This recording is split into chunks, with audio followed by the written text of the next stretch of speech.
Okay, it is, I like hump day Q&A. I've kind of fallen in love with hump day Q&A as we started off with doTERRA living live, doTERRA this. We're just going hump day Q&A today. So welcome back. This is another one of our awesome Q&A sessions. So if you don't know, the last couple of weeks we've done kind of a themed Q&A. The first one we did was on non-toxic living, which if you haven't watched or listened to that, go watch or listen to it because that was packed. I remember writing down things because it was packed with so many cool like tips and ideas that, you know, it was just fun to hear how everyone does stuff at their house and how they've kind of done some workarounds and a lot of great questions were answered.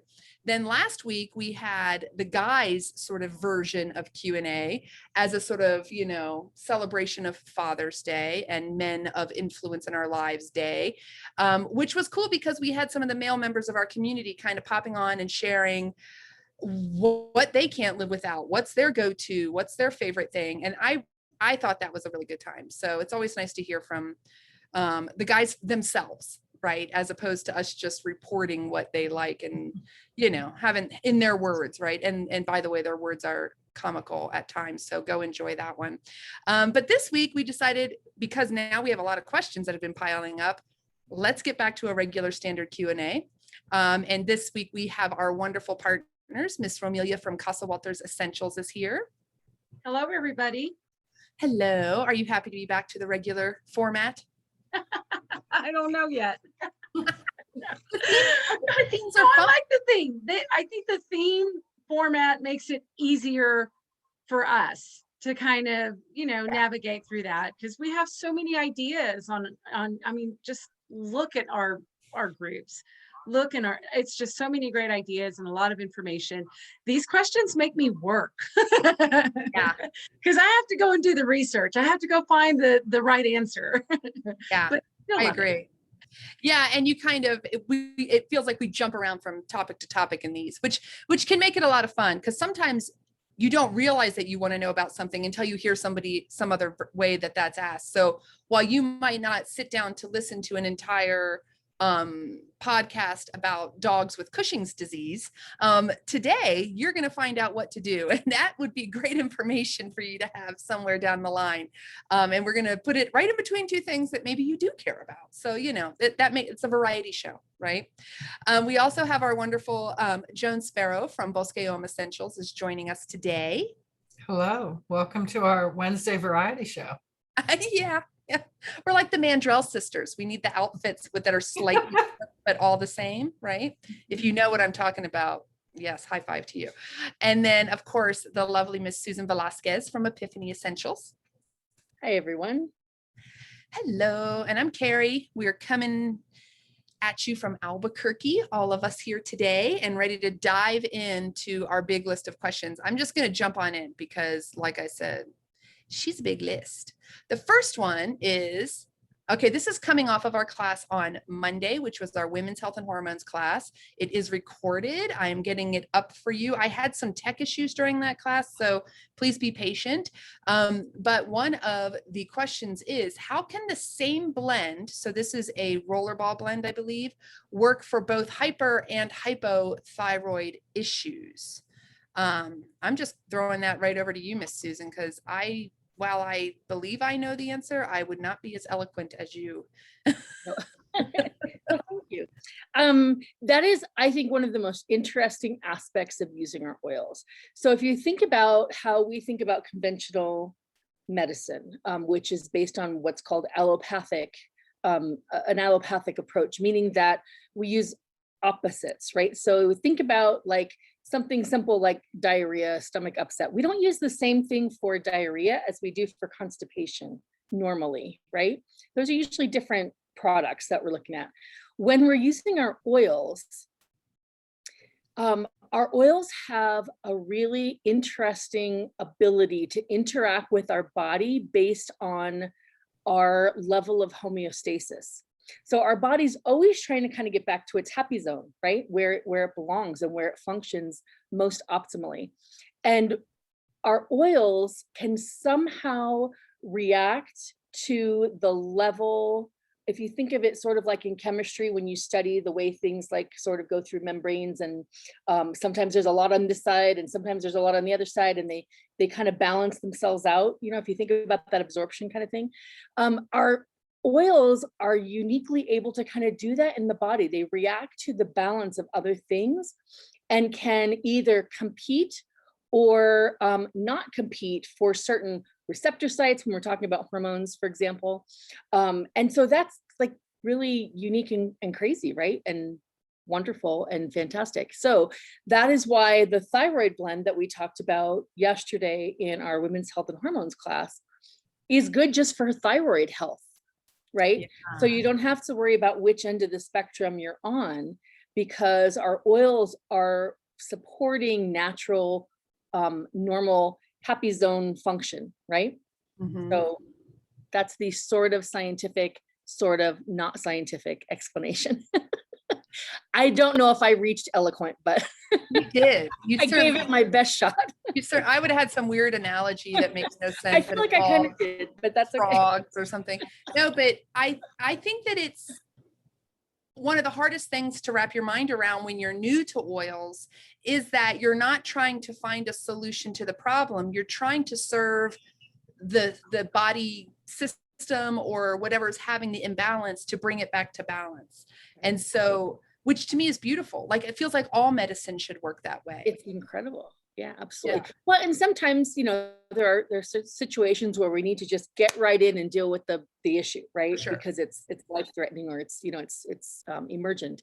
But yeah, there's so much that we can do by supporting wellness, right? And being at that state of homeostasis, which is what wellness is, right? When we're in that happy zone where everything's working up to its optimal ability to function. Yeah. Crazy amazing. It's awesome. It feels like you're really serving your body to do its best, as opposed to just, you know, mitigating or dealing with, focusing on the problem only, if you will. But yeah, you're and right. if I can tack on to that, one other thing that came up in class yesterday, which I felt like maybe I should expand on. So just bear with me if you have no interest in hormones. We talked about competition for hormone sites and why our phytoestrogens work well in terms of helping to keep us from having those xenoestrogens that are out there kind of in the world, in our home care, cleaning things, personal products, you know, all that kind of stuff. And why taking our supplements, for example, the phytoestrogen that we talked about, has a special affinity for our receptor sites, and why they get to kind of jump ahead in the line. Like, how do we know we're not absorbing all the bad stuff and we're getting the good stuff instead? And I mentioned purity, which is true, right? Because we want all of our products to be as pure as possible.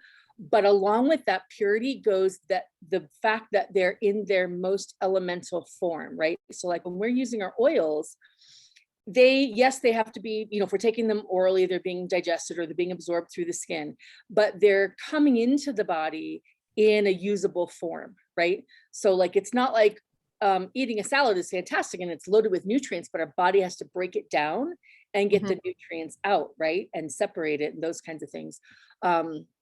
A great example of that is water, right? Like water has an almost zero transit time through the stomach because it can just go on through, right? You know, assuming that we have good, clean, pure water, right? So we can kind of think of our essential oils in that way too, that they kind of get to jump the line because they're so elemental and pure, and our body doesn't have to work at them to make them usable.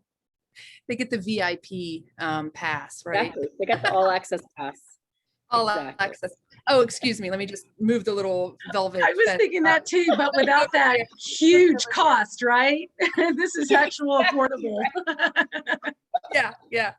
This is the right. Hey, if you want to start talking all access passes, our oils are looking pretty darn economical. Oh, absolutely. Hey, and that's, if you have an issue that you're trying to deal with, you want the stuff that has the all access pass to be like, oh, we got you. Come on through. Right. I love that. That's so funny.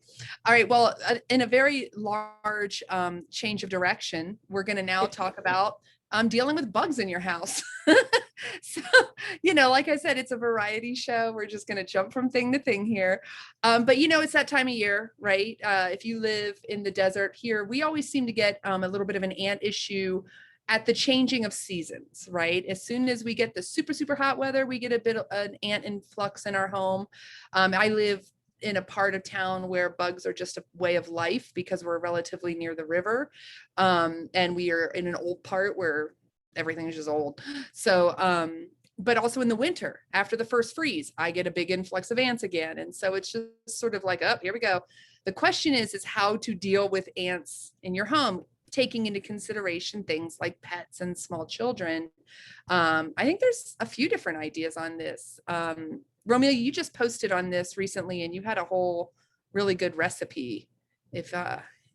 So just keep in mind the way that I approach things. I literally throw the book at it, right? It's not just one oil, 2 oils. There's at least 5 in everything that I try, at least, because I want to make sure that I take care of the situation. And I actually just did experience this. I didn't even realize that we had these tiny little black ants until I heard my Rudy boy squealing. I had no idea.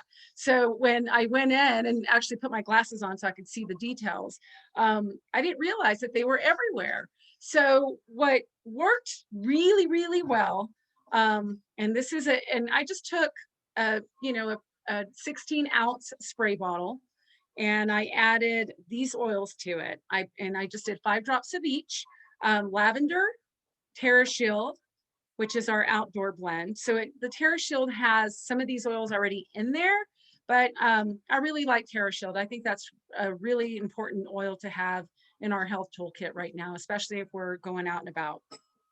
Keeps the mosquitoes off.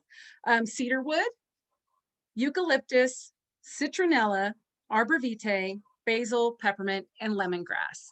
So I really did, like I said, threw the book at it, and all of these oils are shown to really help, with any type of pest infestation. So I took that and I just sprayed everywhere with it. I sprayed around the windows. And I actually used this around my plants because I noticed that there were some little gnats feasting on my basil. And we can't have that. I love basil. And this is actually the first time that it's actually growing really, really well. I brought it back to life. I didn't kill it. So yay. But I sprayed it just around the pot, just around the base of the pot of the plants. And it seems, I haven't seen gnats flying around by my basil or my tomatoes, and they're growing really, really nicely. And I haven't seen any ants. I will say also that I followed up with some diatomaceous earth, putting that around like the base of your walls, around your doors, your windowsills. It's really, really safe for your pets, for your kids, as long as they're not sticking their hands in there and sticking them in their mouth. And a little bit goes a long way, and that really does help a lot. But that spray, I was really, really surprised because I checked, after I sprayed it the first time, I went out and checked about 10, 15 minutes later, and already I saw very little ants where Rudy was, where he was hanging out in the sunshine. So that made me really happy. So give that one a try. Definitely like TerraShield. If there isn't, and peppermint, I know people say peppermint a lot, but sometimes it doesn't really work as well as you want it to, or you have to keep applying it. But TerraShield has always been like my go-to for any kind of pests or insects. So make sure you add some of that in there. And another tip too would just to be taking like a cotton ball and putting cedar wood or maybe even arbor vitae or maybe both on the cotton ball, and then just placing it where you've seen ants or any other kind of pests. Those are just natural insect repellents, so that could be helpful too. But like I said, I throw it all out there. I go for it all. If I have every single oil that's listed in the protocol book and the guide, I'm going to use them all. You look at it like a grocery list, not a That's right. suggestion of Exactly. maybe pick one. So I have Exactly. to clarify for anyone who's thinking, wow, Rudy is her dog. It is not Oh. a child who No, Rudy's is my little freaking out. Yeah, I throw him outside. Go play in the anthill. I just thought, if you don't know that, you're probably thinking, okay, interesting. Because you call him my boy Rudy or my Rudy boy. That's what My it was. Rudy boy, yeah. Yeah, there you go. But yeah, we do, I like to add a little bit of like soap to the spray to help so it doesn't just flash off as quickly, because they'll kind of go away and then they'll come back if the opportunity allows. The way that our heat works here, it's interesting. The pipes go down through the foundation of our house, like under the house, like there's dirt. So they can make their way up that way. So we always have to kind of deal with those spots. It's a weird hot water moving through interesting situation. And the other thing is the tried and true. I mean, borax, right? Did you ever used to use borax to do a little line? But if you first add some oils to it, you know what I mean? Shake it up really good and then do the little line. It kind of stays longer, kind of like the diatomaceous earth, which the diatomaceous earth is so smart because they'll take that back to their little pit of friends and eat it, and it's just diatoms, right? So there's my my fossils back, but it's a silica glass basically, and they eat it and it rips up their insides. But also people take and use diatomaceous earth in their bodies. I mean, in very small amounts. So do we use it in our animal yard, and we do give it to our animals in small quantities to stop worms. So it's not going to be dangerous. You just don't want to do a lot, but a little bit's okay. A little taste might work. Do you guys do anything different, Joan or Susan, for bugs or ants? Or I used some peppermint yesterday on some ants, right? And I didn't have a big bunch of them. I brought in the hummingbird feeder to clean it, to refill, right? And so I had it in the sink and I hadn't washed it yet. So a few ants came in and it wasn't a lot. So I just immediately whacked them with some peppermint oil and then wiped it down. And there you go. That was that. Good idea. They were probably lost and confused. Yeah. And it wasn't, it wasn't enough for me to make a spray. It was just, let me get a little bit of peppermint, spritz that on there, and there you go. Susan, have you done anything different or? I was just going to say, I've done the same thing with the plants in terms of making a spray, and I wasn't as creative as Romelia. I just threw some peppermint in there because I was lazy. But I have pots by my front door that every single year have big geranium plants in them. And every single year the caterpillars find my geraniums and eat them all up by July. So this year I'm fighting back because plants without leaves cannot have flowers, and then it's not pretty. It's really gross and ugly. So I just try to, I've got plenty of other yard they can go eat, just not my geraniums. So I've been spraying them down at least once a week with a peppermint spray, and so far so good. Nice. So I just put 20 drops of peppermint in like a 16-ounce bottle and spray with water. Yeah, with water. Very cool. That's a great idea, because I hate that when you get the gnats, like you were saying, Romeo. Yes. Especially a lot of times if you purchase from a nursery that's kind of bringing them in on trucks, not your nice little local nursery, but like Lowe's or something, you'd be shocked at how often you're bringing in these sort of like larvae of little things, and then they're all over your house. It makes me crazy. And it's sad for your little plants. So that was a good thought on that. I hadn't thought about it for that. I wanted to watch, has anyone gotten to watch that breakdown of the garden? Did you get to watch it, Romeo? Was it really good? It's on my list for tomorrow. It was. There were some new tips in there, and she also offered up a guidebook that she is kind of like transitioning out and upgrading. So a free guidebook. I requested it. I haven't looked through it yet, but there were some really interesting approaches. The one thing that I did try that I read so much on plants that day because I was really working on taking care of my basil, bringing it back to life. What I tried was the soap, the Castile soap, the unscented Castile soap with about 5 drops of rosemary and 5 drops of DDR prime. And I watered my plants with that to kind of see if that wouldn't help with, if there was any fungus or anything growing around the roots that was causing the gnats to come have a feast on my plants. And that seemed to work. But then again, I don't really know what works and what doesn't since I throw so much stuff on it. I'm not the best resource for that. I just know that whatever I did, it worked. You're like, I don't care. There's no reason for me to report this back. I just want the gnats gone. So if it's in the house, I'm doing it. That was my plants do look happy though. I really think they like the DDR prime in there. So keep that one in mind. So that class was a recording from Brilliant Living. It was this last Tuesday. So what was that, yesterday? Or was it last week? It was last week, right? It was actually Monday morning. Monday. I'm sorry. God, I'm telling you what, my days. Whew, so confused on my days right now. But these are great programs. So if you want to check it out, go to our Facebook group, Raven's Nest Essentials Members and Friends, and all of the information. It's not on our site. It's on a different site. So it's too hard to explain because it's a tiny URL and all that crap. So just go to there and click the thing and you'll go and you'll get to watch those recordings. They're really good. They're always with people who are such good authorities on the topic. So I always like those. I'm excited to get to listen. Okay, our next question, we're bouncing back. See, I should have put these in some form of order that made sense, but now we're going back over to women's health. We have a question regarding Clary Calm.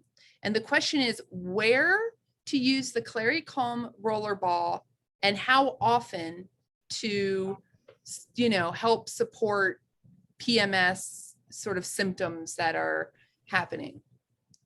So I have an answer. I'm not sure it's going to be a satisfactory one, but the where is easy. Use it on your abdomen, right? Usually topically we'll want to use it like right where the issue is happening, right? Or use it on the bottom of your feet. If for some reason that is, sometimes it's not always convenient to get to certain parts throughout the day. So that's something you can do too, is use it on the bottom of your feet. As far as how often, if you are really trying to improve uncomfortable periods, and PMS symptoms in particular, use it every day and see, kind of track how it's working for you. Certainly use it in that week before so that you have that support, when those PMS symptoms are starting to hit. If you are having cramping, those kinds of issues actively, use it as often as necessary, right? Like you don't have to not use it because you used it 45 minutes ago, right? Like you can use it again. With our touch preparations, those oils are already, in a form that's ready to go on your skin, and you just don't have to worry, right? So you don't have to worry about, like I said, overuse or too short of a duration between uses, that kind of thing. If it's uncomfortable and you need it, you can use it, right? You're very unlikely to overdo it with the topical approach. I think too, a key thing is that you're looking to avoid the giant spike in hormones that cause pain and discomfort. So I always suggest use it every day. Don't wait until you're already in the throes, because then the spikes happen. You're not going to get pulled out of the spike in that moment that easily, right? Do you know what I'm saying? Always harder to come back. Absolutely. Yeah. So just make it part of your, once you're there. Yeah. Yeah. If you're really trying to fix it, at least for a while, until you can get it under control, use it every day as part of whatever, brush your teeth, put on your Clary Calm, move on with your day. Right. And I think that's where you get the best. I know that that's something that has worked well for like my daughter, my oldest daughter, because how it's just, they come out of nowhere. It's painful. She would honestly throw up every time. She would have one whole day of just terrible nausea and discomfort. And it was like, okay, you're just getting, because it's all wackadoodle at that point in those young years. So we started that, like, just use this every day. Did she forget some days? Of course, but as regular as possible. And it really helped things to just settle down. Now she barely ever uses it, but she's kind of come out of that transition time. Settle down. Yeah. Yeah. But it helped a lot. So, I always feel like it's too late when people reach for it and they're on day 2 of cramps. It's like, it's going to help, but it's not going to do. But it the can be same- better, right? It can be better. Exactly. And the other thing I'll say about location is we did talk yesterday about if part of your PMS symptoms or even your perimenopausal symptoms is pain in your breast tissue and swelling, you can use that Clary Calm right on the breast and rub it in, and that is really good immediate help for awesome. that discomfort as well. That's an excellent point. Yeah, Romelia, sorry. So I was just going to add to, part of that routine of making it a daily habit is something that's worked for us is adding it to our nighttime routine. Since that is already in place for us and it's not something that we have to work at, just add it to that whole regimen. Just put it where you're going to use all your nighttime oils and go for it then, even if it's just a quick swipe on the abdomen. And that really has helped with consistency. Does it happen every night? I sure do hope so. We need it to. But, that's just something, to keep in mind. What are you doing already on a daily basis for your personal care? And then just add that one little bottle to it and start from there. That's a great idea too, because it is really a soothing, calming blend, right? I mean, it's called Clary Calm, but it is like it's not going to wake you up. It's like, oh, okay, night. It's nice. And that brings up a great point too, that sometimes actually where I've used it is right here on the chest, like where you put on perfume, because it smells so good.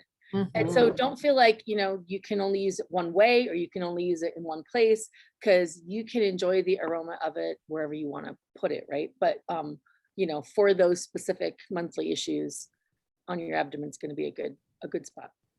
Absolutely. Okay, our next question, switching gears again, we're going to go over to the animal yard and talk about some puppy dogs. This gal, let me find it, is asking, okay, my dog has joint pain. I know you've mentioned something that works great and is safe. Can you share that recipe or protocol with me again? Of course we can. We don't want your puppy in pain, right? Go ahead, Joan. You had some good, because you've had a good experience. Here we go. Right there. IQ Mega is what my dog gets every day. Just a drizzle of it on her food once a day. And she loves it. It's super easy then for her to take. And I have noticed great improvement in her mobility. She's a little chunky. She's getting better. Love. She's just, she's full of love, and she likes to leap, and she'll leap down from the bed, which is a little high, and so she was getting, because she's also getting a little bit up there in years, so she's a little stiff, a little achy, she's having a little bit of gimpiness. And I put her on the IQ Mega and just saw a huge improvement.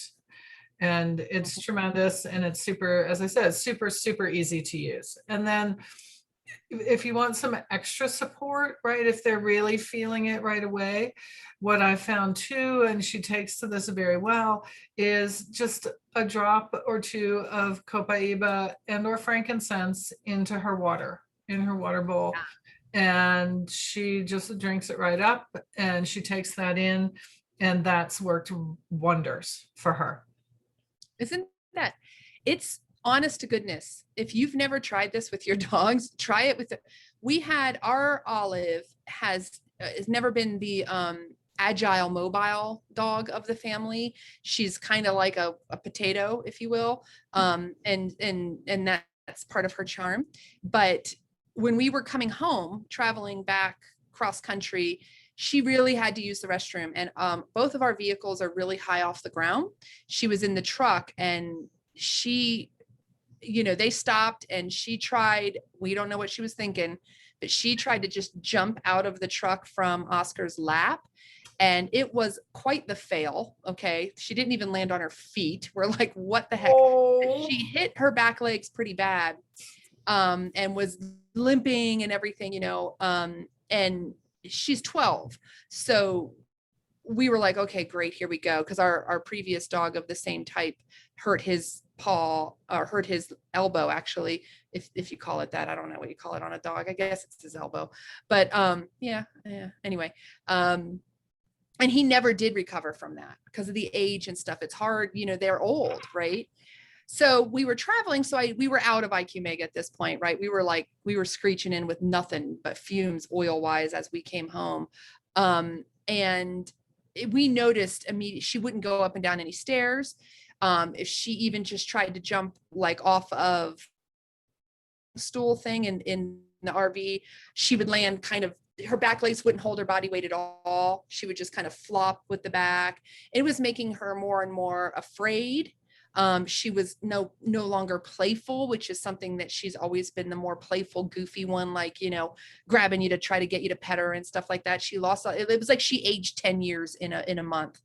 So when we got home, we started her on about a tablespoon of the IQ Mega each day. It took about a week, I'm going to say, before we really noticed.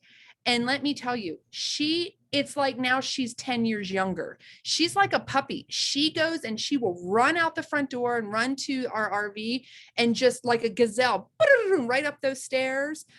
She's super playful. She wants to goof around and play all the time, which is not been even in her nature in the last few years. You know what I mean? Because she's just gotten older. It's amazing. It's like, you just can't even believe it. So even if your dog isn't having pain, her attitude and you can tell she must have been having some pain before this that we didn't know about because she's a dog, that she's now free from. And she has like rediscovered a zest for life. It's absolutely adorable. So yeah, I mean, even my daughter, my 11-year-old daughter's like, man, that stuff is awesome. Have you seen Olive? Like, everybody's like, did you see what Olive's never been able to jump on our couch for years. She can jump on our couch. Like, it's crazy. Like, she used to have like a little stool, she's a Scotty. Their legs are like, 8 inches long. It's amazing. Everybody's animals should be taking the IQ Mega. I don't care how old they are. It's fantastic. It You have to really know is. how tiny their little legs are. Your little pups, to know what an amazing feat that is to make it on the couch. It's a big deal. It's a big deal around here. And you've got those little nubba legs, they don't, and she's just always been, like we said, like she's a potato, she's never been the one. Spry has never been a word that you would use to describe. She's truly clumsy, but wow, is she enjoying things. I mean, this morning she sleeps with me and she's normally like the patient one because she's a little lazy. This morning, she was getting up on me getting under her nose, under my arm and under my face and like flipping at me and licking me and jumping on me and just like wanting to play. And I'm like, she's okay, like rubbing her. And she's like, like, it's hilarious. I'm like, what are you, a puppy? Like just a totally different from like, I just want to sleep all day. Carry me everywhere. I mean, we were carrying her everywhere, a stroller for walks, because she just wasn't able to do it because of the fall, but amazing result. So sorry to babble on, but I am so excited about it. I want everyone to know. Okay. I have to now look for the next question. Sorry, I got a little distracted there. Okay. So let's see here. This one's interesting because I don't know that I have a specific answer. Maybe you guys can help out. How do you prevent a little leakage from the bottles? Is there a trick to the pour to cleanly get the drops? So I'm guessing. I am eagerly awaiting this. No, we're all like, yeah. I'm just gonna say, because now I have that nice slanted rack, right? And some of my bottles now have a little bit of, and then they stick in there, or the labels start to get all ooky.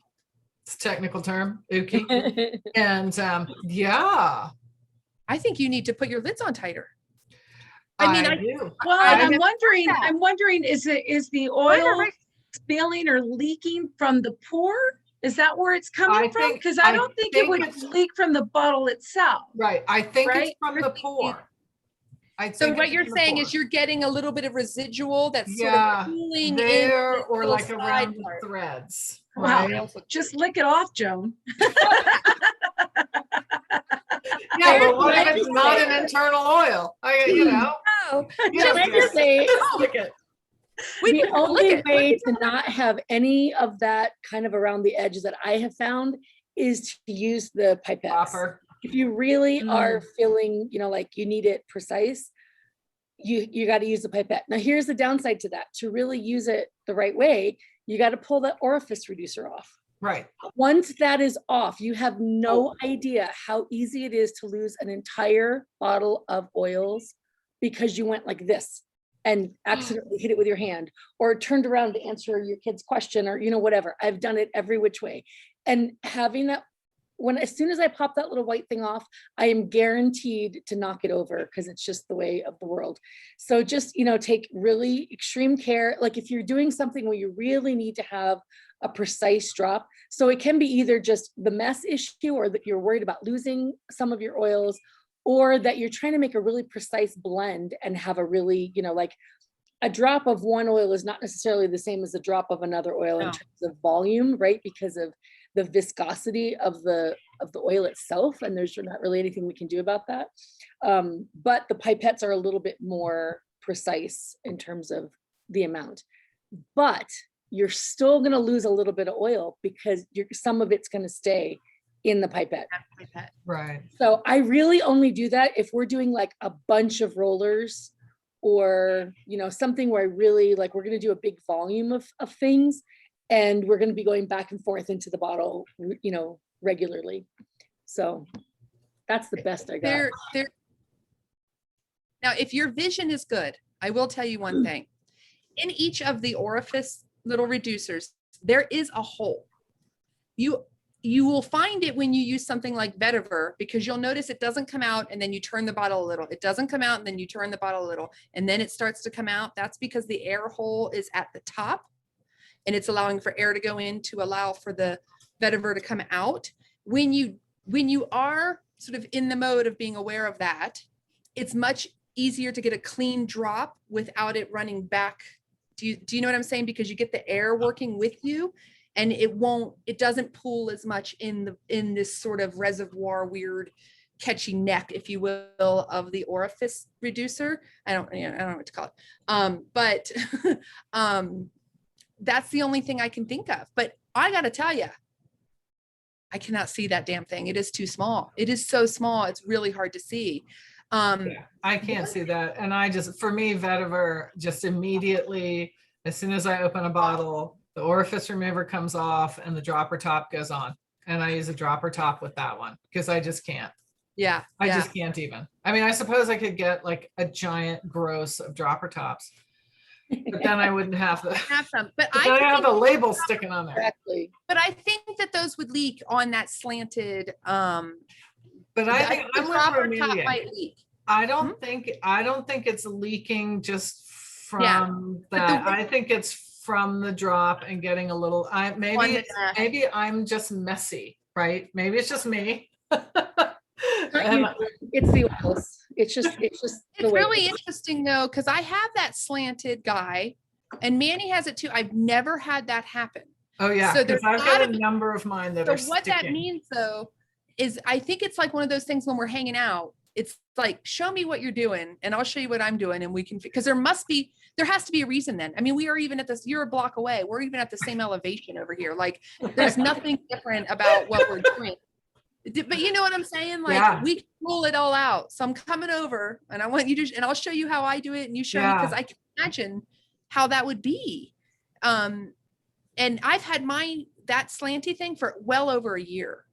You know, so it's not like it's new. That's really fascinating. But yeah, what a pisser. I wouldn't be happy about that.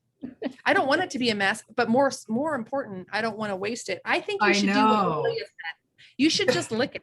I know, but some of them I just can't. I know. I actually had a little bit of leakage on the grapefruit today. And I'm like, I just can't take a straight hit of grapefruit to my tongue. It's not going to work for me. It's the benefit of being the sole oil owner in a household is that you can just I can just lick my bottles. Lick your bottles. Thomas and Susan, sorry, plug your ears. You've claimed them all to be The your hands own. were bad enough, no tongues. So maybe keep a cloth near yeah. your oils that you're using, and then maybe after, just kind of make it a habit to wipe your Yeah. bottles. That might help. What a I've yummy never, cloth I mean, that I would be. guess I just don't pay attention. I'm sure that I have Cassie on my hands in the morning from the coffee, because that thing is always being Yeah. poured, and I Yeah, can see, I use a smell dropper it. Yeah. top for my cassia too. And see, I don't know. That's interesting though. It's I very would, that's what I would do. I would put a cloth next to the oils that I'm going to use, you know, and just give them a good wipe if that was an issue. But then, you know, well. I really would lick the bottle. I will tell you I'm- this, that- I am going to be more I'm going to pay better attention now to what it is I'm doing or not doing. I am often impatient when using them in my diffusers. So I tend to go, Yeah. and so that kind of gives a clean breakaway drop. If for podcast people, what I'm doing now is swinging my arm in order to sort of shake a drop out of the bottle, right? But imagine that's going to break the drop away. So maybe you're just like all might need zen to up do that. there I'm with your just a little yoga bit- and you're meditating and you're just all patiently waiting. That's it. I wait for it to come out. Yeah. You got to be a little bit like, come on, I got stuff to do. And like, force it out. I don't know. I'm just now I'm really going to be paying good attention because I want to know what that difference is, because we are dealing with the exact same bottles, the exact same holder, everything. So it's a puzzle. It's a puzzle. So if anybody knows and they can tell us, please comment or reach out so that we know, because we need to solve this puzzle. Okay, let's see here. I'm going to go here. I'm going to do a little jumpity jump. When is the best time to take the bone nutrient if I'm working on supporting osteoporosis? And this is an excellent question. I really thought, wow, what a good question, for both the reason of the best time of day to get the most benefit, where your body's able to absorb it, but also we know that we're not necessarily wanting to take the bone nutrient correct with our other supplements. So this was a really good question. It is a good question. And it's a good one to kind of, kind of come up with a schedule for yourself. This is one that's good to sort of schedule out with your other supplements and kind of stick to, because you do want to separate your bone nutrient from the rest of your LLV, specifically the VMZ, because that's what's got, other vitamins and minerals in it. So there's a couple of things at play here. One is if we're taking a lot of calcium, it can prevent other nutrients from being absorbed. It's just the way it works in the body. The other thing is that our body can only take so much calcium at one time. So if we're throwing, and I'm meant to look that up, I want to say it's less than 1,000 milligrams. I want to say it's 750, but I got to verify that. I think it's somewhere between 500 and 750. It's like the most that when you take that much. If you're taking more than that, it's not going to absorb. You're not going to get anything out of it, which is why you really need to break up that dose of 4 throughout your day. Right. Exactly. So like you can take your LOV first dose in the morning, and then mid-morning take a dose of calcium, or maybe take it with lunch, and then take your second dose of LOV with dinner, and then take your final dose of calcium before bedtime. If you are really trying to get that full dose in because you're looking to improve, your bone health, then you really want to get all 4 doses in, and you want to do it spaced out like that. So you're getting some calcium with your LOV, but not enough if you're trying to improve an osteoporosis situation. Yeah, that's fascinating. And then I'm sorry I was looking at the next question. I apologize. But did you say, obviously throughout the day, right? Like you're saying, the 4 spread out throughout the day, but is there a time, do our bodies do more of the restoring at night when we're sleeping? Did you say that, or is that not? I didn't say that. The issue is that if you're taking, like, I know some people like to take a lot of it at night because the magnesium helps them sleep, which is great. Yeah. but you can't absorb all of the calcium, right? There is a limit to how much calcium you can absorb at one time. And Yeah. so you want to spread it out because you want to separate it from your LLV, and you don't want to take too much at one time so that you're actually absorbing it and you're getting Yeah. it. Otherwise, it goes through your system and you're just, It's not just worth it. Yeah. yeah. I mean, for me, I do similar to what Susan said. I take 2 early in the morning with early morning fiber greens protein shake. And then it's a couple of hours, 2-3 hours before I take my first LLV dose. Okay. And then, and that's like around 10-ish, and then around 2-ish, I'll take my second LLV dose. And then I take my second 2 bone density, bone nutrient at bedtime. Yeah. That sounds like a perfect plan. Yeah. I love that. Can I just throw in a clarifying point here? Because I think it can become very confusing when we're talking about doses. So let's talk about the serving, because 1 serving of the bone nutrient is 4 capsules. So don't confuse that with like 4 servings and we're doubling 4 in the morning, 4 here, 4 here, 4 here. So let's not confuse that. Let's do the 2 capsules in the morning. And I really like what you said, Joan, to do that before the LLV. That seems to work best too for me. And I definitely love the other half of that serving before bed because of the magnesium benefits, to relax your body. But just to clarify those things, along with the lifelong vitality, Right. it's the same thing. The total you take is 4. Exactly. I take 2 in the morning, 2 at night. So just to clarify, so it doesn't confuse about, we don't need anybody taking 16 capsules of one thing unless you really want to, but I don't know who would. Don't do that. Don't do that. So just a clarifying thing. There is a thing that's too much. And I did double check. So according to mayoclinic.org, which is my go-to for everything that I need to know that has to do with the body, a dose less than 600 milligrams. So 600 milligrams or less is ideal for the maximum absorption of that amount of calcium.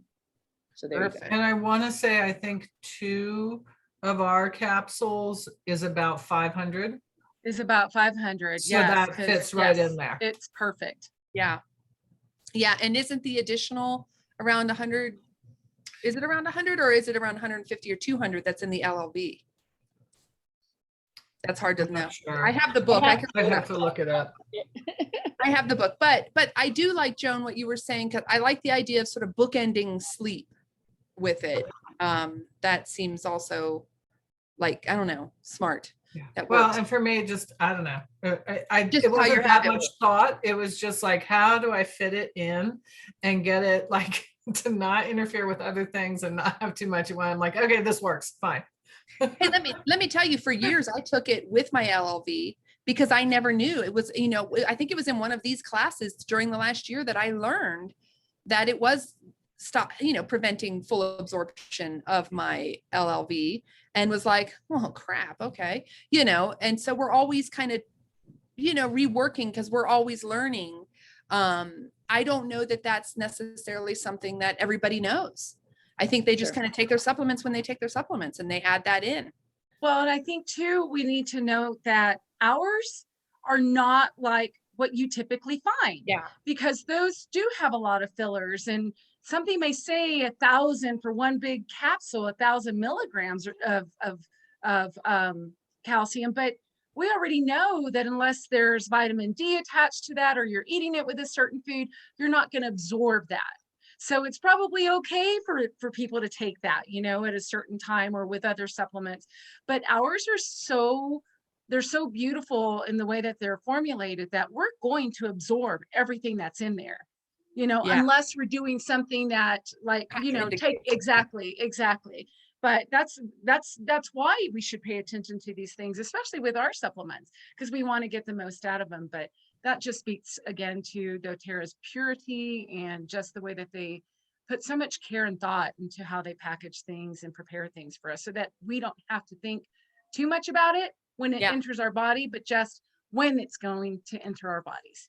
Yeah. And I think too, because this one, right, it's near and dear to my heart, right? And so with this one too, it's different in terms of why you're taking the bone nutrient, right? Are you taking it sort of at a younger, right? Are you starting it in your 20s, which really you should be, to start sort of laying that base to help defer any onset, right? Or are you taking it sort of where I am in life, where you're already dealing with it and you're hoping to try and turn the clock back? And I will say, you know, full disclaimer, I don't know how much of an impact are these supplements and the bone nutrient has had, but my recent DEXA, I have moved from osteoporosis to osteopenia.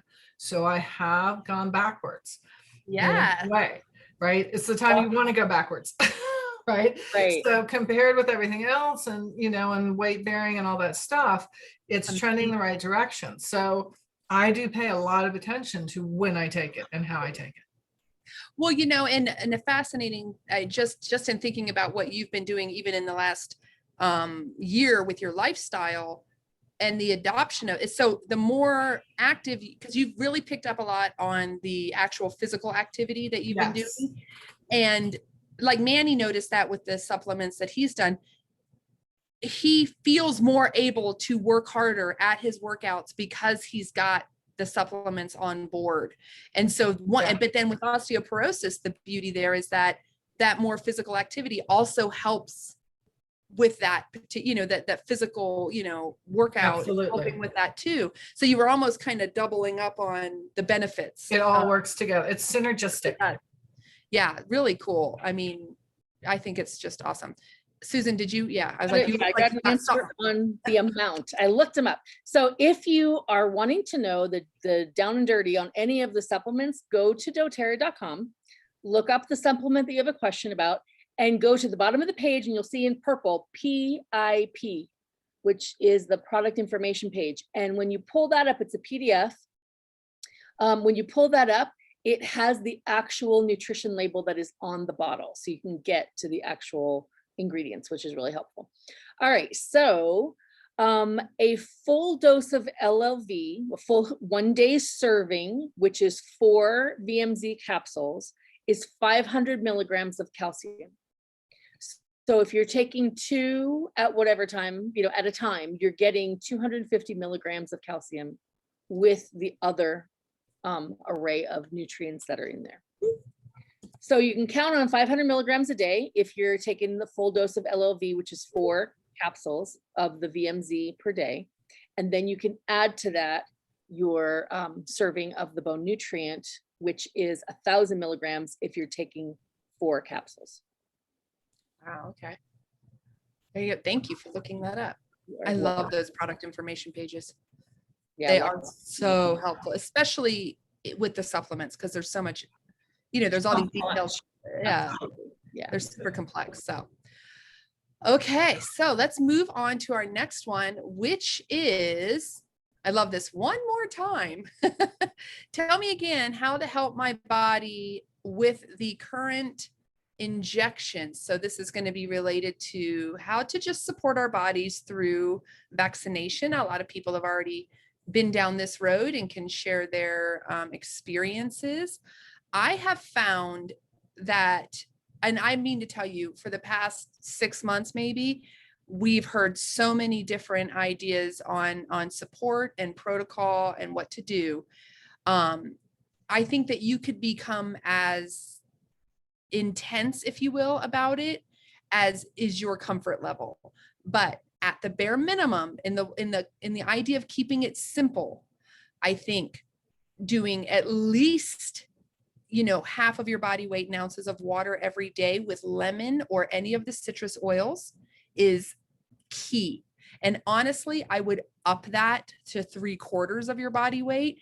You want to be flushing your body, and then Zendocrine, using the regular Zendocrine soft gels as well as the Zendocrine complex prior to, and then throughout the entire period of time between the first and the second shot, and then after as well. It would also be a very good idea to be, if you want to go the next step, keep your PB assist happening, right? Keep that PB assist every single day on board, because you know, your body when you think about your gut and your gut health, if you come to any of our gut health classes, any sort of new thing that changes sort of the chemistry that's happening is going to cause a reaction in the gut, and the gut's going to get off kilter. And depending on who you are and how your body handles such a thing, it can be a real problem. And so you really want to be sure that you're doing everything that you can to help support gut health through using your PB Assist and such. The Zendocrine and the Zendocrine complex are all about supporting the liver and the kidneys with processing this bombardment, if you will, and helping your body to release the toxins that your own body, your body's trying to make antibodies. All of these things are happening. Your body chemistry kind of goes through a little jump wackadoodle situation. And you want to support your body in filtering that out in a way that allows it to sort of do its job and move on, right? So that to me is the simple answer. I think that keeps it doable for most people. Yes, the Zendocrine and the Zendocrine complex, because they don't do the same thing. The Zendocrine oil is going to support that detox process that's happening in the kidneys and the liver. But key is also that complex, because what it's going to do is then help your kidneys and liver to release those toxins that have been purged, so they are two different things. I think the easiest way, and I've said this before, is if you've ever tried to do a cleanse like the old school cleanses back in the day where it was like fasting and juice, a lot of people have noted a bruised feeling in their kidneys, right? In the back, right? They feel a bruising sensation, and it's the overload of toxins building up, but then they're not releasing out of the kidneys. That's why I love our cleanse, because there's zero of that, but you're also priming your body with Zendocrine prior to and post, and that you want to do the exact same thing here.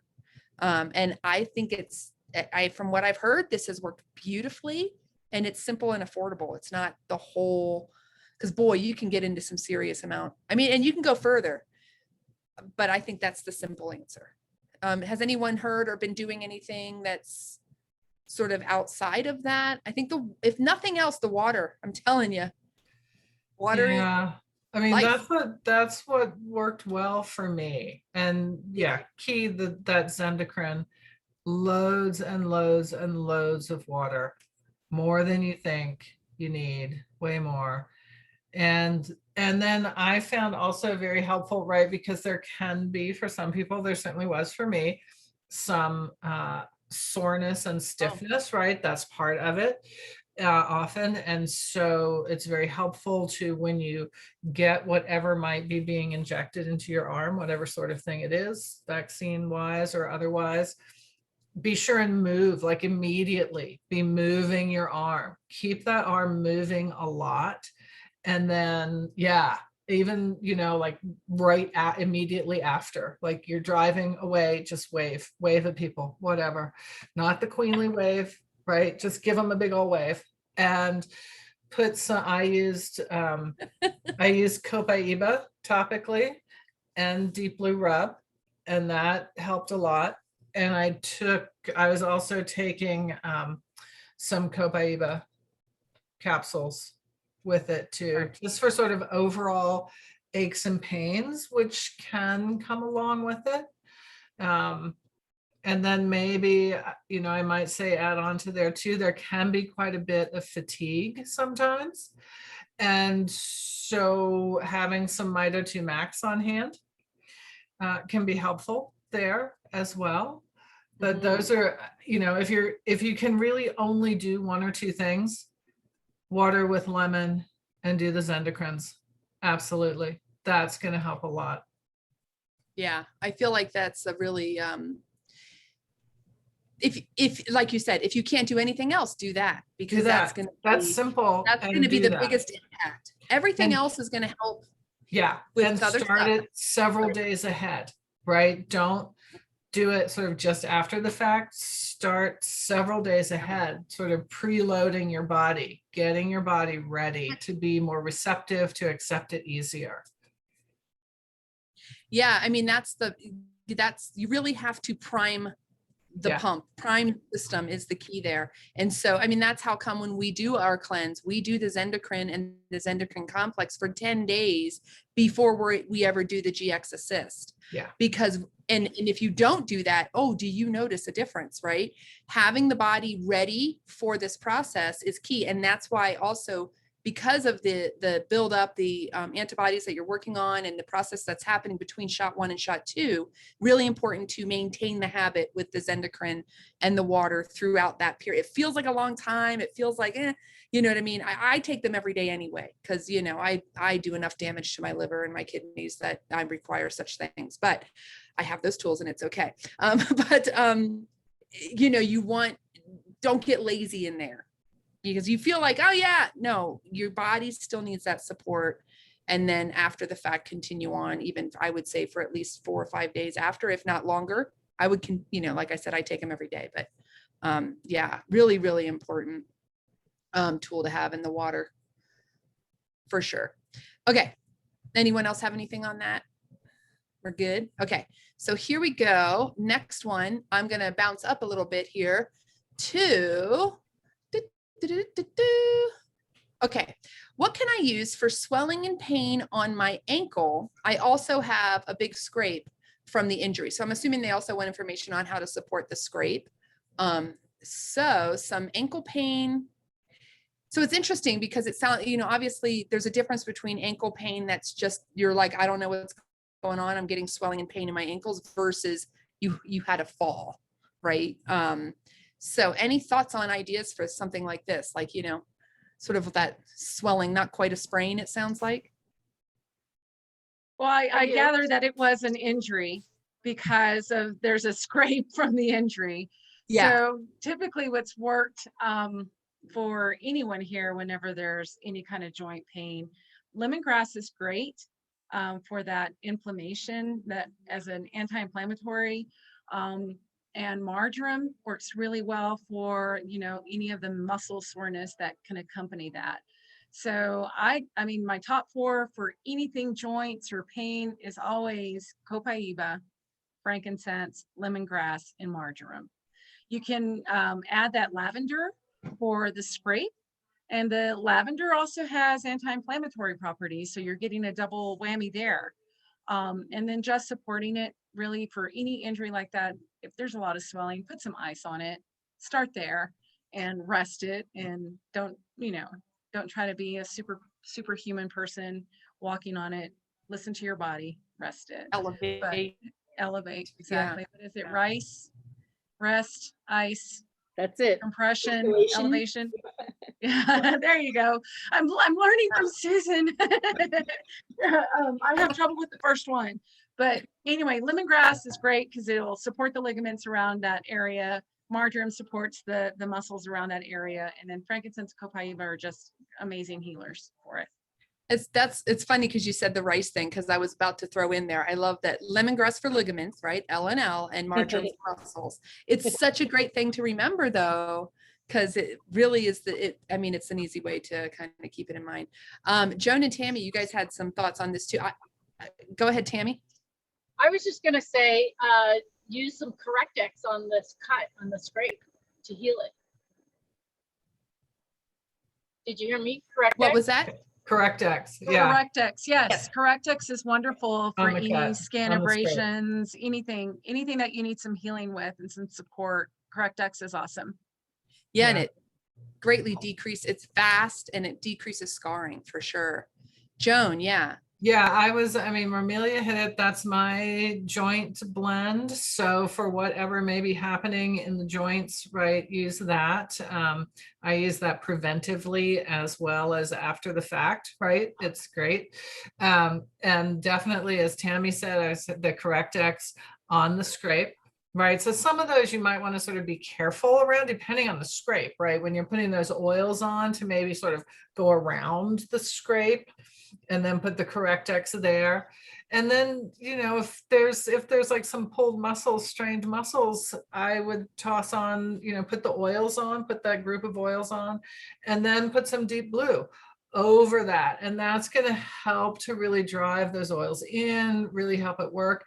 And then, yeah, rest. It's It's a big one, right? Because we often don't do it. And sometimes you just absolutely have to. So elevate that ankle, put some nice ice on it and chill. Yeah, absolutely. And all of those things too, just to say, right, because again, we've spoken about this a couple times today on different areas. There's no kind of like you only have to, it's not like taking a painkiller where you have to make sure that it's like whatever, how many hours, right? Slather that stuff on there, right? If you don't have a roller ball, this is what I do sometimes. I mean, I've made this into a roller ball, but before I had one to use, I use like a little pinch bowl from my kitchen that you might have spices in. Put your drops of oil in there, stir it around, and then you've got that ready. Just dip your fingers in, slather it on. It's ready to go. It's easy, and have that handy, and you can keep applying that. And you don't really at all have to worry about how often, or, again, you're not going to overdo it. Yeah. So And the as same soon as is, it starts to hurt, put some on there, put it on before. I think the same is true. Like if you're making sort of the capsule version of that same recipe, it's hard to get in front of the pain. And in this case, you've taken a fall, so it's not like you could have prepped yourself for it, right? And so sometimes, I'll have to do one and then maybe 20 minutes later do another one, right? Maybe an hour later do another one. And then you can kind of get in front of the pain, or you kind of reach, and then you don't need it anywhere near as often. But that initial kind of getting, don't take one and be like, oh, it didn't work, I don't know, take another one, put more on your ankle, take another pill. You'll be good there. I mean, don't take 20 in the same day, because you're going to upset your stomach. Yeah. Right. And there's just kind of no point there. But know that initially it's hard to get in front of the pain. And so it's hard to kind of bring that down. Just like, even in the world of ibuprofen, right? If you, it's hard to get in front of the pain. Once you do though, then you're just maintaining, that's why even you want to take the next dose before the pain comes back, because you want to stay in front of the pain. So then go ahead and do it every few hours. Once you kind of get yourself to that good spot, and sleep, see how you feel the next day. But yeah, really good. Okay, our next one is our doggies. Our doggies again, and Cushing's disease, right? So always challenging when our family members are diagnosed with different ailments, right? So some of the main things that you want to focus on here, you really want to be sure, first off, I'm going to give you some thoughts on this, but you need to go and reach out directly to your wellness advocate. Have them make a copy of the ADR, the Animal Desk Reference Cushing's disease in dogs, as well as the dilution chart page, because you really want to be certain that what veterinarian is going to recommend here. Also, you want that information in case, you need to make adjustments or changes. You also want to be sure that you're keeping a good sort of record of what you've done and the results that you're getting from it, right? So the first thing is concern over the liver. So depending on the size of your dog, you're going to use some Zendocrine. An easy way to think about the dosing here is to think about one of the little Zendocrine soft gels. So for instance, if a dog is under 50 pounds, it's calling for half of a capsule of Zendocrine in the AM and the PM. So you're going to kind of poke a hole in that guy, squeeze out just a little bit over some like wet food. The wet food kind of hides the taste more than a dry food, so you're going to get a little bit further there. Really supporting the liver is hugely important with Cushing's. So this is going to take a little bit of time, but it's going to be a really good support. The other thing is that IQ Mega, right? That IQ Mega that we talked about before. It is absolutely a game changer, but it also helps, animals that are going through any of these things that are stressful and also react to stress. So Cushing's definitely has a stress factor that's involved with it. And so helping them to sort of feel good in all the other ways is huge. And it also helps them with their immune system, which can be a little compromised if they're an animal that's going through this. And lastly, think about stress. So think about what's happening in their life. The stress is going to cause more issues here. So you want to be able to do things like diffusion. I think diffusion works beautifully with dogs. You don't ever want to lock a dog in a small space with the diffuser going. That is not a good idea. Give them the option to come and go.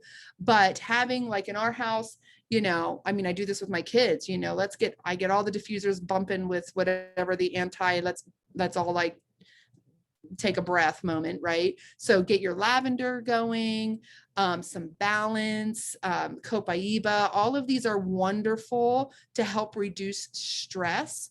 You can also spray their bedding area with these things. Start with only the smallest amount, right? And then kind of test their tolerance. I know like BG, for instance, Jones' dog here hates lavender. So a great way to sort of test this out is to just have a bottle of lavender. Don't even open it. Just have a bottle and kind of have it in your hand and offer it to them. They're always going to do an initial sort of like, you know, like, I don't know, step back because it's a strong smell, even unopened, but they'll either then come back to smell again and maybe lick the bottle, in which case this means, hey, I'm digging this, right? Or they're going to like turn their head and walk away and be like, well, that was foul. And then, you know, they don't like that one. So don't use that one, right? They're very easy to judge in this category. Now, also, I have noticed though, that some dogs, especially when you first start them with oil use in the diffuser or testing them this way, they're kind of anti a lot. But when you find the one they like, then next thing you know, all of a sudden there's two that they like. And maybe that lavender or whatever, you know, that initially, oh, I like that a little bit now. And we're the same way, right? But in the diffuser. So first step, reach out to your wellness advocate, get those pages sent to you that give you the exact information that you're looking for. All right. You're never going to take medical dog advice over a podcast or a YouTube video. All right. That's just not smart. You really, I mean, unless it's from a veterinarian, which I am not. This is all coming just from my book. So get the page from the book, reach out, track what you're doing, right? See what's working. If something's not working, stop doing it. Okay. And move on to the next solution. So really, really important, but there are wonderful things that you can do to naturally support most of these, you know, a lot of issues with our animals.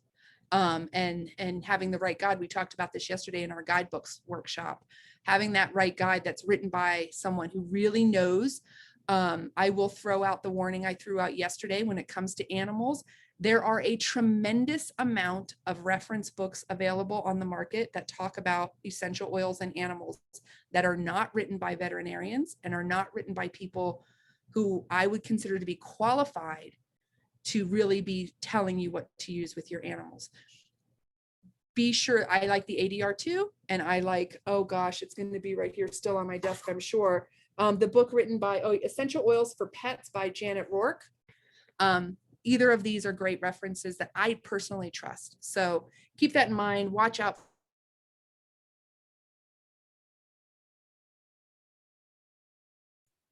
Anyway, all right, anyone have anything to add to that? I was just going to add, if I'm not freezing up, we're over here in our neck of the woods where Carrie and I are. We're starting to get windy, stormy. So I don't know if it's having issues maybe with. I am. Yeah. Yeah. Did you lose me for the bulk of that? No, we have most of it, but you were, a little bit of freezing. Weird. Yeah. Yeah, it is. It's like something's happening out there. Storm of some sort is happening outside of our house or my house and Jones. We don't live together, but we live near each other. Across the ditch. She's just across the ditch there. Okay, so I think we are almost to our last questions. Let me see here. The next one is, what can I use to help my body bounce back after being sick with a bad virus? That seems to be a problem right now in the world, right? So I think that this is a great question. A lot of people, because here's the thing, this is a great question for any recovery from a viral illness, right? We already talked about water, right? Bye, Joan. Have fun at circuit training. Kick that osteoporosis ass, right? See, that's it. Got to do it. And then, because then I hunker down for school immersion for the next 4 days. So Well, enjoy.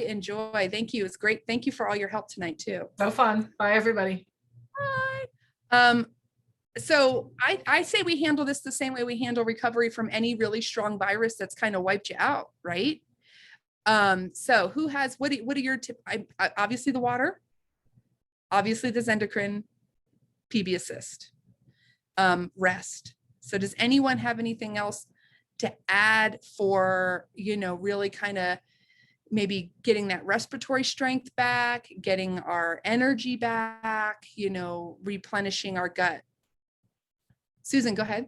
I was just going to say, in the midst of illness, to remember to do the flume, right? Whether you're doing the super flume or the regular flume, whatever flume you got, do that, right? To hopefully shorten the duration of what you're going through. Absolutely. Even if you don't get in front of it, it does help to shrink the duration and then improve the recovery time. Right. Flume, by the way, is frankincense, lemon, oregano, on guard, melaleuca, otherwise known as tea tree oil, 4 drops of each in a veggie cap on the regular, and so meaning if you're really down, at least twice a day, if you're just coming down with it, even more often than that. But a really good idea. And then of course, following that up with some wonderful PB assist, because that oregano is going to sort of do a really good job of, kicking. He's going to be the bouncer, right? Get the heck out of here. But he's not too picky about who he kicks out. We want to keep the good guys. Yeah, Tammy. And then I was just going to add diffuse your on guard, your breathe, your Air-X, just help keep your environment, toxin free, That's a great point. Yeah, that's a great point, because you need to rebuild, some of these, especially when they're respiratory in nature, it's hard. Even when you're feeling better, have you ever had one of those illnesses where the cough just lingers even though you feel fine? It takes our lungs a lot longer. Susan, I'm sure you can speak to this better than I can. I'm only coming from like RSV type situation, like with my little guy. Even when he would be feeling good, his lungs still weren't fully healed, and so he was really vulnerable to catch the next thing that came down the pike. So we had to consciously focus on keeping his lungs strong and making sure that he was fully recovered from anything prior to going to, play Thomas the Tank Engine on trains that 20 kids have been touching, or go to Explora. Oh, don't do that. But you know what I mean? Like, you kind of have to be a little leery. So it takes longer for our lungs to heal than we think, right? Yeah, plus, as Tammy said, when you're diffusing, you're getting the added benefit of you're getting those oils into the lungs, right? Which is really great. So you want to do that for sure. And I think, especially for kids or people, I'm a grown-up who, because of a bad respiratory infection many, like decades ago, I tend to get a little twitchy. So if you have that tendency to kind of get a little twitchy, then it does take longer to get over that cough, right? Because your lung tissue is particularly reactive because of that heightened state of sensitivity. So yeah, it can take a little while, but support, lots of support with all of our breathe stuff, and getting it in the diffuser, getting it on the chest, all the ways. Yeah, that aromatic use, there is some information, and I'm literally trying to pull this out of memory, so I'm not very confident in what I'm saying, and I'm hoping someone can help me here. Not everything can get into the lung tissue through the bloodstream. Am I right here? Like or am I thinking of chickens? I think I'm thinking of chickens, but like, it's harder. I mean, I know it's true for chickens. Oh, you're right. Birds are weird. Chickens, yeah, you can't heal. That's why chickens die of colds so easily, because you can't heal a chicken's cold through medication that way. They have to breathe it in. But for people, it's the fastest way to get in there and support all of that delicate tissue and the important mucus lining that we need to have there, way faster than anything else, is through that aromatic use. So on guard for sure. I love the Air-X, breathe, just like Tammy said, hugely important throughout the sickness and for a while after. It's going to help you bounce back so much easier. Eat right, stay away from sugar. Those are my momisms, right? No sugar for you if you're trying to recover from anything, because it will take you back down again. You're too vulnerable. All of your bugs, you just need to stay away from sugar as best you can. And proteins, right? Because good proteins help us to heal. Yeah. And get that energy back. And the important, sleep a lot. Don't be too quick to force yourself to have to get back to work, to school, to responsibility. 2 extra days of rest can make the difference between weeks afterwards of still not feeling good, or those 2 days and you feel fantastic. So I think that that's really important. You think that you're like, oh yeah, but you're really just being stupid. Like, just rest and fully heal. Like, you know what I mean? Like, you're going to make it last longer, and and here's the reason why that matters. It's not just that, like, well, I feel good enough, it's okay if I feel bad for a couple more weeks. The real problem is that you are now really vulnerable to get sick with anything else, and you're staying vulnerable to get sick with anything else. Get strong, and then go do the stuff that you need to do. That's not tough. It's just dumb. So don't do that. Anyone have anything else to add on that one? We're good. Did I miss any questions? I thought I saw one. And Susan, tell me what this one is about bugs in the ear. How did I miss this? There was a question that popped up somewhere in our thing about, what do I do if I have a bug in my ear, and what oils? Cut your ear off and run. No, I'm kidding. I mean, that's one of those situations that, like, it doesn't happen very often, but I've had that happen. Like, I mean, it does happen, right? It's a weird, bizarre. Oh yeah. And the first thing you'll see if you look up, what do I do if I have a bug in my ear, is stay calm. Yeah. You have ever actually had a bug in your ear? Yeah, you don't stay calm. You're like, screaming and slapping. And I mean, it's a pandemonium, but stay calm. And what you don't want to do is don't put anything in the ear, right? Like, you don't want to push that bug in more. I know, I'm sorry, it's painful to think about. And so you just want it to find its way out, right? So do try to stay calm, even though I know that's the most ridiculous thing I'm going to say. Yeah, I promise the rest will actually be helpful. So we are talking about an actual bug, not like you have an infection in your ear, you caught a bug, no, we're talking about a bug flew in your ear, right? An insect, exactly. So don't stick anything in your ear, because you could push that bug further in. You can irritate that bug, especially if it's a bug that can bite or sting or anything like that, right? Yeah. Romeo, you're taking everybody's like, rubbing their ears. Okay, so here's the other important thing. Never put essential oils in your ear. There are very few places where we say don't use them, right? But don't use them in the ear canal, and don't use them on your eyes, right? Are the two most important. And that is because we don't want them on the tympanic membrane. They're too harsh or too strong, I should say, for the tympanic membrane. So you don't want to put them in the ear canal. So the first thing to do, especially, like, I just could see this happening to one of my children, right? So the first thing is, for the bystander, observe, right? And see if you can see the bug, right? Because you want to, like, encourage it to get out of there. Don't stick your fingers in their ear, that kind of stuff. See if it's visible so you can see what it is. You don't want to put water in to flush the ear out, because water's not going to kill the bug. It's just going to make it mad. So don't do that. If you need to, like, you can't see anything, and as long as there is no drainage, if you see drainage from the ear, don't put anything in the ear. And if the bug is not coming out on its own, you need to get that looked at, right? Because we want to make sure that damage has not been done to the tympanic membrane.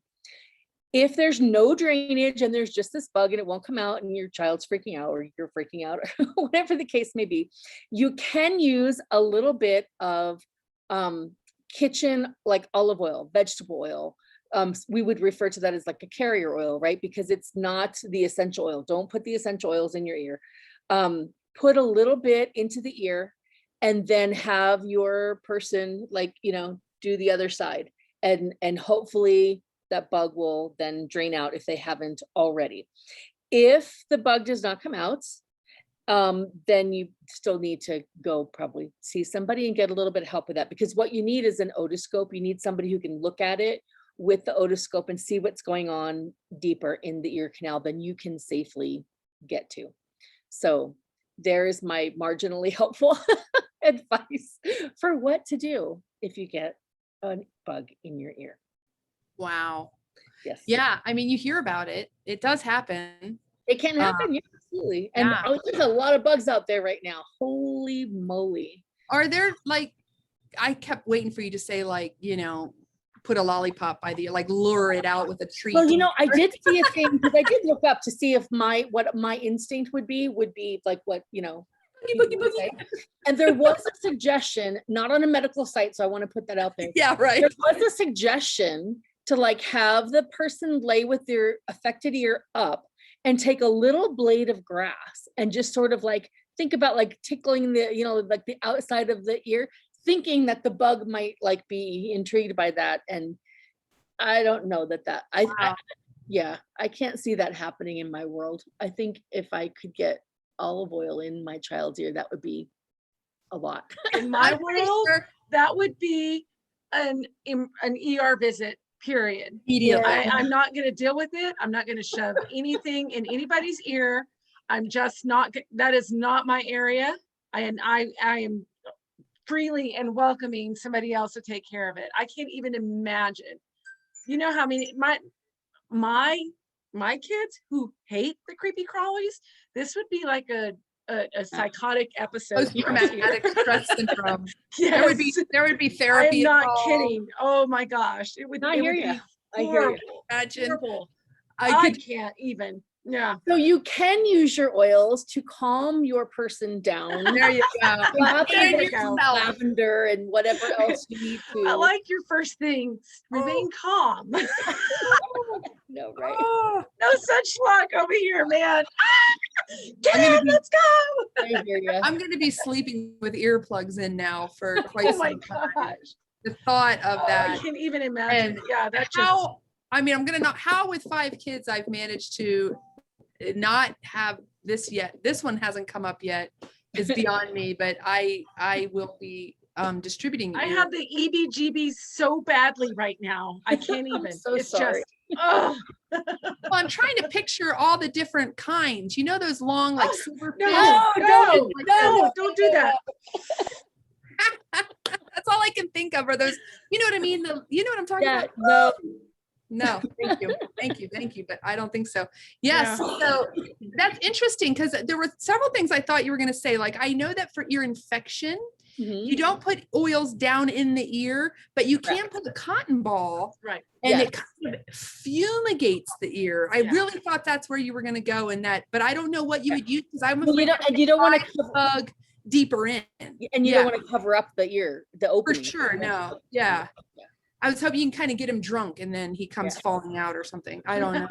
Wow. Yeah. Wow. Well, you know, the So- oil will kill the bug. So that is the That's other reason for using perfect. oil and not water, right? So vegetable. Now, okay, so you said vegetable. Could I use my fractionated coconut oil? Would that also be I safe? think you could. I think Yeah, you because there's no, there's nothing in there could. that's No, going to like be strong of any. So it wouldn't have to be something that has lipids in there, a high concentration of fatty lipids in that oil.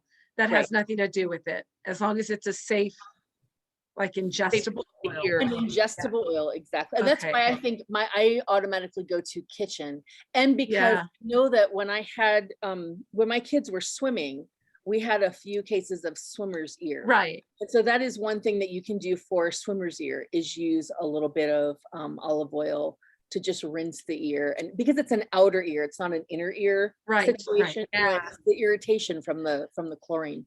Yeah. So that's why I automatically think olive oil, because it is ingestible, it is safe. And So so we're like, talking just a couple of drops here. We're not tiny talking like little the whole tiny bottle, bit, right? like a dropper, like if you have a dropper, like a dropper. Yeah. Oh my goodness. I can't even imagine. Oh my gosh. Yeah, we're gonna all spend the rest of the day trying not to think about that situation. Things we do for the people we love, and then having to talk someone through helping you with it if it was you. Yeah. Wow. Oh Wow. no. Yeah. We should No. have like little screens, like screen doors for our ears that, Oh, no, thank you. That is, oh, now I'm like totally itching. I know. And Oh, the funny. only situation I can imagine is like a flying kind of thing. And it's so loud when a flying bug is near your ear that I'm like, I don't even know if that I could not react. Yeah. I don't even No, know. I gone feel like off the something like rails. that would be painful though, to have something Yeah. foreign in your ear. You know, I think that would be very, very painful. And I that's where my head is going, and that's why I would be freaking out. Well, and other that there's something with legs inside my ear. There's something in your head. It's very, you know, I don't, what's the word? Zombie-like, you know what I mean? Like a Oh, bug yeah. crawling out of your Okay, ear. I'm sorry. I just have to say it. Yeah, there's that Star Trek movie with the ear Oh, thing. no. I'm so sorry, but like I literally can't watch that movie because of that. Well, that whole For everyone listening who's had this happen, we have no judgment here. We're just freaking out. I mean, it And we're happens. so all sorry that you've had to experience that. I'm very sorry that you've ever had to experience this. And if you found or were advised some good advice on that, like, yeah, wow, very interesting. And great. That was good advice though, because you're right. You're not going to put any essential oils in the ear. But the like olive oil or a, you know, carrier oil that's ingestible is going to be okay. And it would like drown them, right? Because they can hold their breath in water. Wowzers. Okay, well, with that, happy halfway to Halloween. No, no, it's actually a little closer than that. But yeah, I think that's everything. Does anyone have any additional questions that we didn't cover? I think we've gone a bit long already. We've gone way long actually, but this was a great one. We hit so many wonderful questions. Next week, I don't know that we're doing a theme. I'll double check. I don't know that we've actually decided that yet. But we'll definitely be here on Wednesday hanging out and doing this because it's a ton of fun. And we're all going to go find a way to clean our ears now. I hope you do the same. I apologize for the last 10 minutes.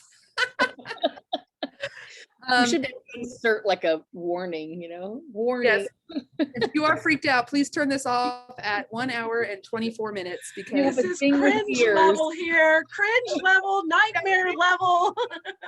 I don't want to hear the last bit. I don't even think my kids know that it's possible. That, like, I'm picturing Diego. Oh, I'm would not even freak gonna out. share I that know. over here. I can't. Yeah. It does not exist. This is like science never fiction kind of stuff. This doesn't exist. Susan's son can't even look at a picture of a bug, like without being absolutely mortified, especially a spider. He has gotten a lot better, I will say. Age, you know, he's matured. So it is better. But yeah, if you talk about one, yeah, like physically making contact, yeah, no, forget it. Forget it. It's over. Yeah. That's it. Nope. Done. I love it. All right, guys. Thank you. Have a wonderful weekend. We will see you here next week. I think our Monday class is going to be sleep, anxiety, and stress. And then on Wednesday, we will be here with another Q&A. I'm not certain yet what our Tuesday is. I have to check that out, but it'll be awesome. I know that. And so definitely be come out and visit with us, right? So thank you. And we will see, thank you to everyone who shared their answers today, especially, and for giving us all your time. So have a wonderful rest of your week. Take Bye. care. Bye, everybody. Bye.